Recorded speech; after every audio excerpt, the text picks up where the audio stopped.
Free Palestine. Free Palestine. One of the chants of the marches supporting Palestine in the Israel-Gaza conflict. But the chant that causes so much controversy is "From the river to the sea, Palestine will be free." Controversial because different groups seem to take it to mean freedom for different things. There are some for whom it clearly means a one-state solution. Free Palestine means the end of Israel as a state or in that region. Some argue that it means a two-state solution of some kind, a free Palestine in the West Bank and Gaza. And there are many socialists on these marches for whom it means a free socialist Palestine. Not Muslim, but socialist. The most perplexing are the LGBT supporters who call for a free Palestine, which presumably does not mean a Muslim Palestine where being LGBT might be illegal. So freedom, yes, but freedom for what? And that is the problem that Paul addresses in these verses. Let's have a look at Galatians chapter 5, 13 to 15. You, my brothers and sisters, were called to be free, but do not use your freedom to indulge the flesh. Rather, serve one another humbly in love. For the entire law is fulfilled in keeping this one command: love your neighbor as yourself. If you bite and devour each other, watch out, or you will be destroyed by each other. So verse 13, you, my brothers, were called for freedom. Paul has spent much of the letter setting out what it means to be called for freedom. The freedom that Paul is talking about is the basis of our salvation, of our relationship with God, of our final destiny.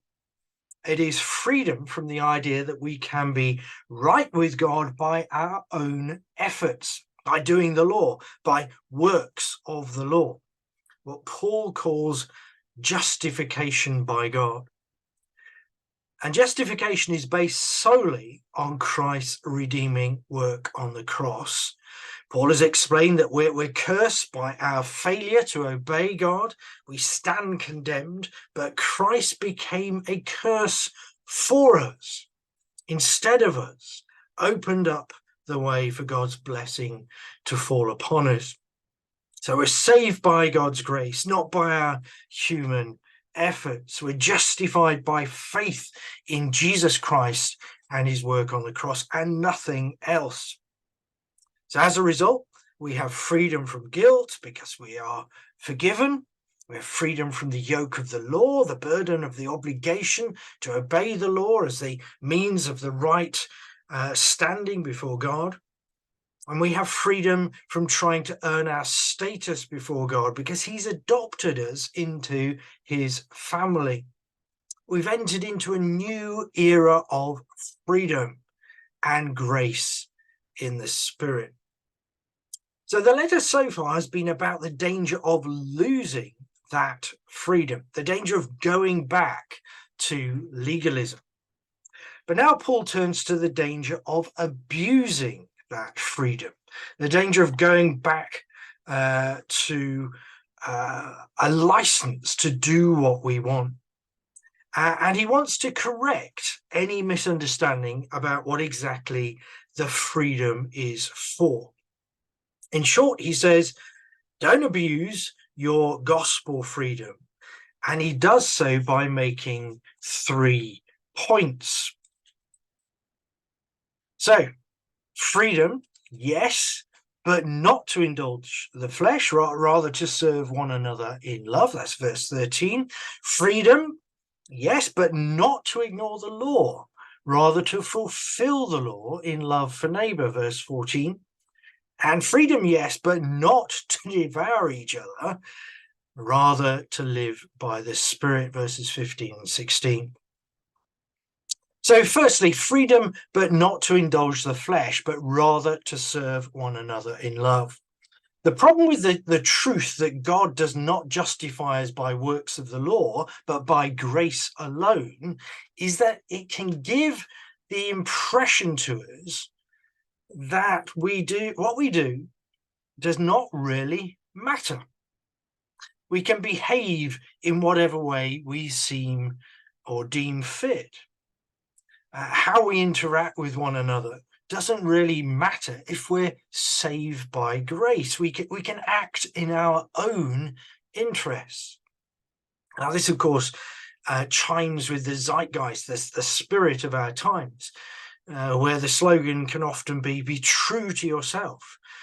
Be your true self. Don't let anyone else dictate to you. Do what you think is right.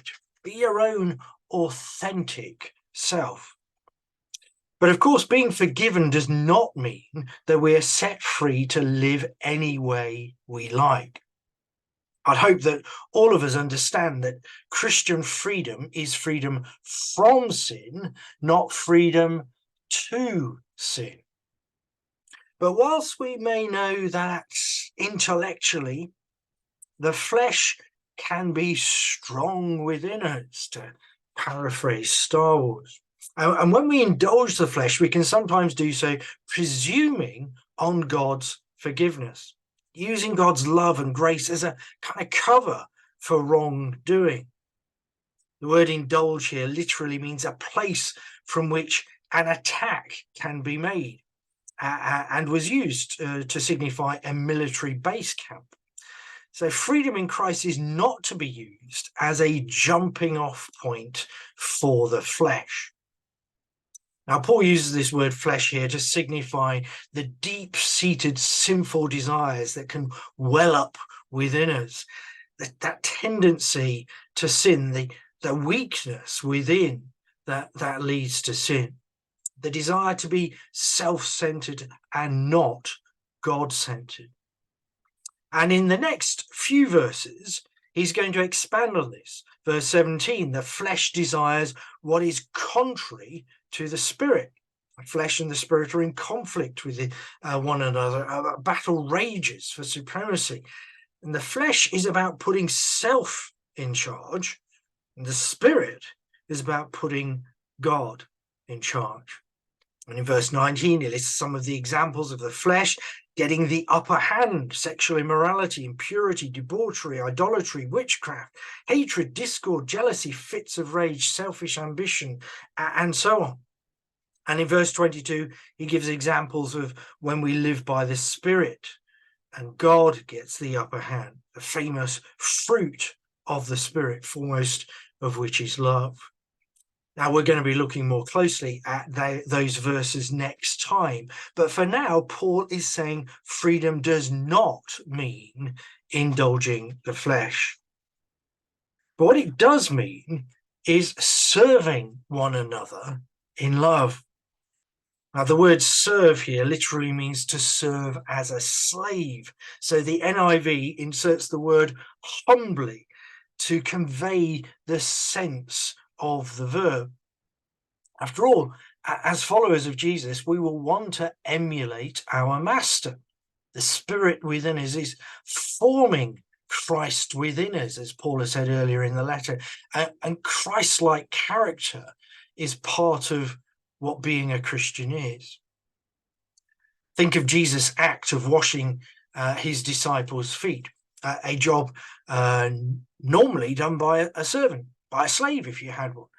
And Jesus explicitly tells his disciples that he'd done this as an example, that they should wash one another's feet. That's John 13. And if their teacher and Lord humbled himself to do such a task, then they too should humble themselves in serving one another in love. And Paul picks up this kind of theme in Philippians chapter 2. That our mindset, says Paul, should be the same as Jesus, who, taking the very nature of a servant, humbled himself by becoming obedient to death, even death on a cross. So we're set free to love Jesus in response to his love for us. And the motivation is not to earn justification in God's eyes, but the desire to follow the example of Christ, the Son of God, who loved me and gave himself for me. Now, this is kind of paradoxical. Although we're called to freedom, we nevertheless voluntarily act like slaves towards one another. And viewed this way, Christian freedom is a form of slavery, not being a slave to flesh, but being a slave of one another. But unlike human slaves, there's no kind of external authority that compels us to act, but it is the Spirit within. As we think of Christ's love for us, the Spirit prods us to respond to his example in love for others. The illustration of this is Dawson Trotman. He was the founder of the Navigators. He was visiting Taiwan on one of his overseas trips back in the 1950s. And during the visit, he hiked with the Taiwanese pastor back into one of the mountain villages to meet with some of the national Christians. The roads and the trails were wet and their shoes became caked in mud. And later someone asked this Taiwanese pastor what he remembered most about Dawson Trotman.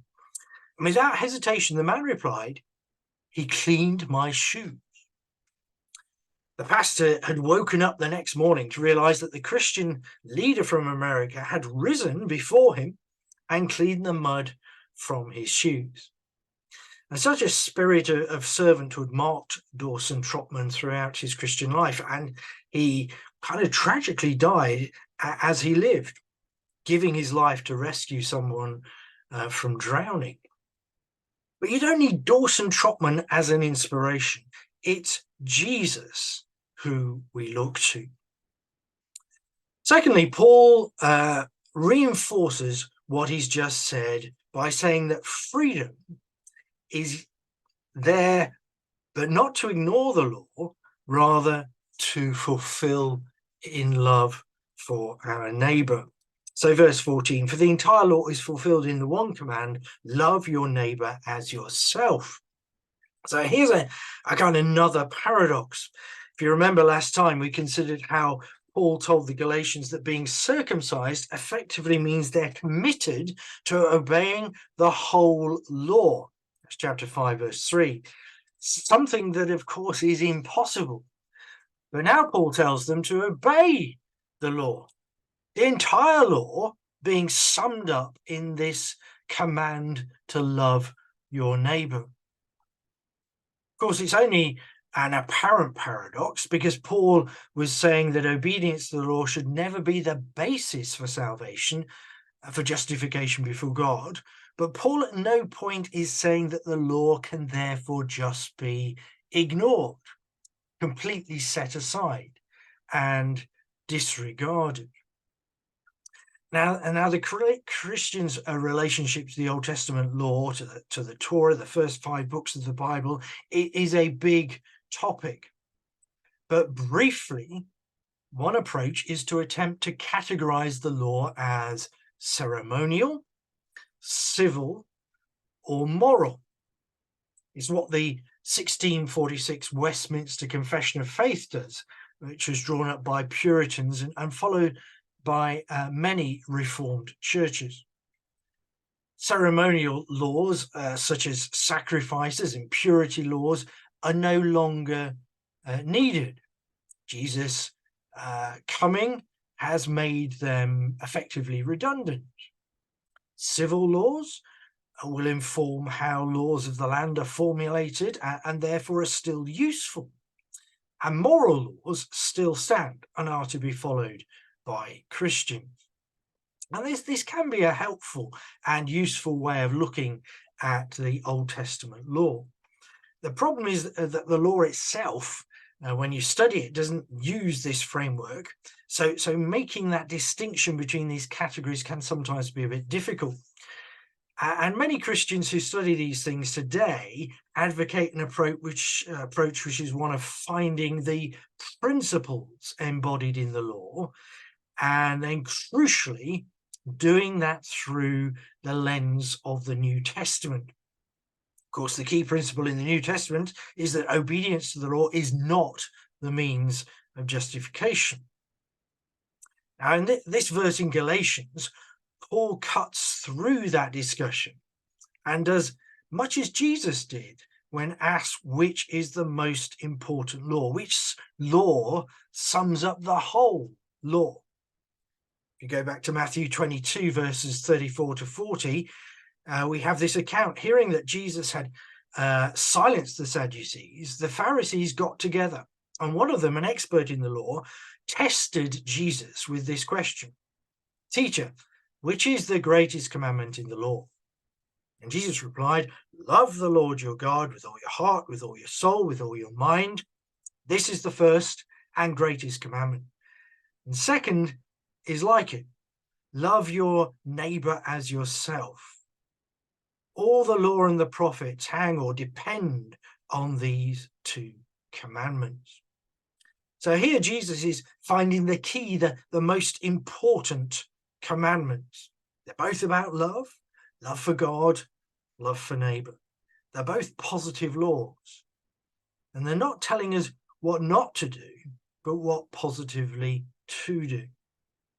So Paul, in citing this law, is repeating what Jesus has said already. The whole law is summed up, is fulfilled by this one command: love your neighbor as yourself. And I think it's helpful to look at the passage where we find this law. It's in Leviticus chapter 19, and it's verse 18. The section, in fact, starts, I think, at verse 9 of that chapter. And as we read through it, you'll see a few things. There's next to nothing here which is not directly applicable to us today. Much of it is directly endorsed, in fact, by the New Testament. And I think it helps us to see what is meant by our neighbor. It's a catalogue of things that we're not to do before culminating in this positive summing up injunction to love your neighbor as yourself. So Leviticus 19 reads, "When you reap the harvest of your land, do not reap to the very edges of your field or gather the gleanings of your harvest. Do not go over your vineyard a second time or pick up the grapes that have fallen. Leave them for the poor and the foreigner. I am the Lord your God. Do not steal, do not lie, do not deceive one another. Do not swear falsely by my name and so profane the name of your God. I am the Lord. Do not defraud or rob your neighbor. Do not hold back the wages of a hired worker overnight. Do not curse the deaf or put a stumbling block in front of the blind, but fear your God. I am the Lord. Do not pervert justice. Do not show partiality to the poor or favoritism to the great, but judge your neighbor fairly. Do not go about spreading slander among your people. Do not do anything that endangers your neighbor's life. I am the Lord. Do not hate a fellow Israelite in your heart. Rebuke your neighbor frankly, so you will not share in their guilt. Do not seek revenge or bear a grudge against anyone among your people, but love your neighbor as yourself. I am the Lord." So our neighbor is a wide range of people, including the poor and the foreigner, the hired worker, the deaf, the blind. The phrase "your people" is used. And of course, when Jesus, when asked, "Who is my neighbor?" told the parable of the Good Samaritan, our neighbor includes everyone we can come into contact with, including those who we might ordinarily be inclined not to associate with, not people who we hope will return the favor. And this passage tells us that love for our neighbor includes concern for the poor in verses 9 and 10. These verses about leaving gleanings are a good example, I think, of applying the principle, given that the circumstances for farmers are very different today. And in verses 11 to 12, there's honesty and integrity in relationships. Verse 13, there's not stealing or defrauding or exploiting our neighbour. Verse 14, having proper consideration for those with a disability. Verse 15, being fair and equitable. Verse 16, not slandering our neighbour. And then 17 to 18, not hate, revenge, or bearing a grudge, but love. It's quite a list, but I think it helps to make concrete what it means to love our neighbour. Love is not about having a kind of warm, fuzzy feeling towards others. Love means action, both in our behaviour, what we avoid doing, and our behaviour in what we adopt towards one another. And just a word about the last bit of that command to love your neighbour as yourself. This is not about self-love or love for self first and then love for a neighbour. I've sometimes heard people say that you can't love others until you first love yourself. But 2 Timothy 3 verses 1 and 2 says, there will be terrible times in the last days. People will be lovers of themselves. Narcissism will be rife. And the command should be taken as meaning that we love others as we would want to be loved. We treat others as we would want to be treated. That's the way that Jesus himself effectively explained the command in Matthew 7:12, when he says, in everything, do to others what you would have them do to you. But this sums up the law and the prophets. And Paul's way of expressing it, of course, serve one another humbly in love, adds this further dimension to the command, humble service following Christ's example. Well, finally, Paul gives an example of indulging the flesh, freedom, but not to devour each other, rather to live by the Spirit, just slightly trespassing on next time's passage. Verse 15 conjures up the image of wild animals fighting each other, or maybe not wild animals, but maybe a staged dog fight. Apparently there are 30 or more organised dog fights in England and Wales every month. Totally illegal, of course. They're organised to inflict as much pain and damage as possible. And it's kind of a vivid image, not dogs, but people biting and devouring one another. It's a metaphor for not just hate in the heart, but behaviour that this then engenders: revenge, bearing a grudge, rage, discord, envy, slander. And it seems likely that Paul had heard that this was a particular problem in the Galatian church. But unfortunately, it can all too often be a problem in many churches, including here at Goodwood from time to time. Discord, envy, backbiting among God's people. Something far removed from the fruit of the Spirit. And the inevitable consequence of such behaviour is that it will lead to them eating each other. It's not just that this is not love for neighbour, but that it's destructive, does nobody good in the end. As he says later, a man reaps what he sows. And these days, I think this is not just in the way we might speak to one another face to face, but the way we might speak to the world in general, through social media, or Twitter or X or other online platforms, or to people we know through email or messages, or more likely WhatsApp messages. Think of the recent COVID inquiry, all those WhatsApp messages published for all to read. I have no doubt that when those WhatsApp messages were constructed in the heat of the moment, as it were, people had no idea that they were going to be made public, let alone be used in some kind of inquiry. Would you be happy for all you've said in private to be published? Of course, it's never really private. God sees it, even if others don't. And the fleshly thing is personal, sometimes slanderous attacks, assuming the worst motives and actions of others. And just because we are right or just perhaps in what we say does not justify bad-mouthing the person we disagree with. And there's the likes button on Facebook or X or Twitter or other channels are available.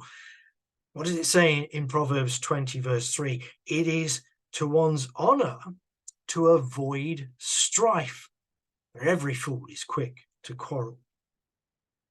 We need to be careful that we don't become Christian cannibals, biting and devouring each other in whatever way that might be, face to face, mouth to mouth, or digitally online. The antidote, of course, is to live by the Spirit, which the next section deals with, and we'll leave that to next time. But let me draw this to a conclusion with three challenges. Are we using the glorious message, justification by God's grace alone, as an excuse to indulge our fleshly nature? Do we let things slide because we know that God will ultimately forgive? Are we deceiving ourselves in thinking that acts of the flesh are just one of those things? They don't really matter much. God is a loving God after all. He will forgive. We need to look at our lives, our actions, and to repent if that is us.